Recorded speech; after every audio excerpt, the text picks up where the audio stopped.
വർഷപ്രതിപദ ദിനത്തിൽ നാഗ്പൂരിൽ RSS ആസ്ഥാനം സന്ദർശിച്ച പ്രധാനമന്ത്രി നരേന്ദ്രമോദി.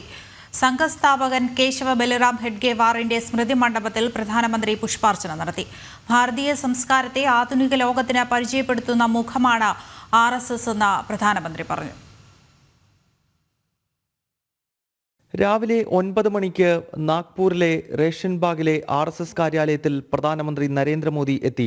സംഘസ്ഥാപകൻ ഡോക്ടർ കേശവ ബലിറാം ഹെഡ്ഗേവാറിന്റെ സ്മൃതി മണ്ഡപത്തിലും സംഘത്തിന്റെ രണ്ടാമത്തെ സർസംഘചാലക് ഗുരുജി ഗോൾവാൾക്കറുടെ സ്മൃതി ചിഹ്നത്തിലും പ്രധാനമന്ത്രി പുഷ്പാർച്ചന നടത്തി.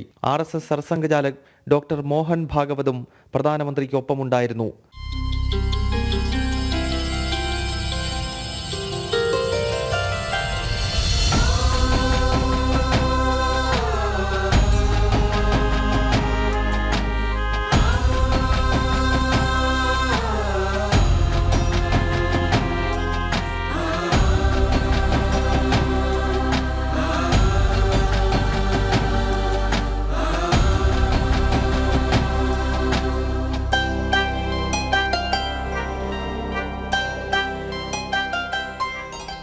ഡോക്ടർ ജിയുടെയും ഗുരുജിയുടെയും ഓർമ്മകൾ സൂക്ഷിക്കുന്ന ഈ ക്ഷേത്രത്തിൽ വരാൻ കഴിഞ്ഞതിൽ സന്തോഷമെന്ന് കുറിച്ച പ്രധാനമന്ത്രി ദേശീയത, സംഘടനാ മനോഭാവം എന്നിവയുടെ മൂല്യങ്ങൾ സമർപ്പിച്ചിരിക്കുന്ന ഈ സ്ഥലം രാഷ്ട്രസേവനത്തിൽ മുന്നോട്ടു പോകാൻ പ്രചോദനമാകുന്നതായി കൂട്ടിച്ചേർത്തു.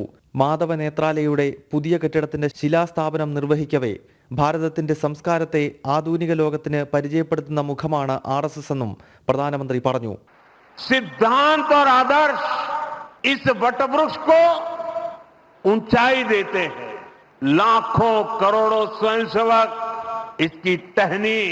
ये कोई साधारण वटवृक्ष नहीं.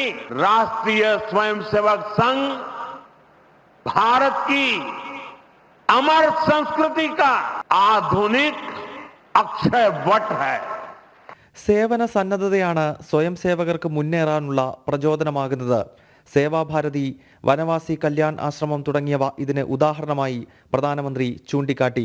कहीं कोई वनवासी कल्याण आश्रम के कामों को उसको अपना ध्येय बना करके जुटा हुआ है. कहीं कोई एकल विद्यालय के माध्यम से आदिवासी बच्चों को पढ़ा रहा है. कहीं कोई सांस्कृतिक जागरण के मिशन में लगा हुआ है. कहीं कोई सेवा भारती से जुड़कर गरीबों वंचितों की सेवा कर रहा है. 1925 രൂപീകരിച്ച RSS ഇന്നൊരു വടവൃക്ഷമായി മാറിയിരിക്കുന്നു. ആദർശത്തിലെ വ്യക്തതയാണ് ആ വൻ വൃക്ഷത്തിന് ഉന്നത മൂല്യങ്ങൾ നൽകുന്നതെന്നും പ്രധാനമന്ത്രി വ്യക്തമാക്കി. 1925 ഡോക്ടർ കേശവ ബലിറാം ഹെഡ്ഗേവാർ രൂപീകരിച്ച രാഷ്ട്രീയ സ്വയംസേവക സംഘം അതിൻ്റെ ശതാബ്ദി വർഷത്തിലേക്ക് കടക്കുകയാണ്. ഈ വേളയിലാണ് ഭാരതത്തിൻ്റെ പ്രധാനമന്ത്രി നരേന്ദ്രമോദിയുടെ നാഗ്പൂർ സന്ദർശനം. നാഗ്പൂരിലെ RSS ആസ്ഥാനത്ത് നിന്ന് ഉണ്ണി കെ വാര്യർക്കൊപ്പം ഗൗതം അനന്തനാരായണൻ, ജനം.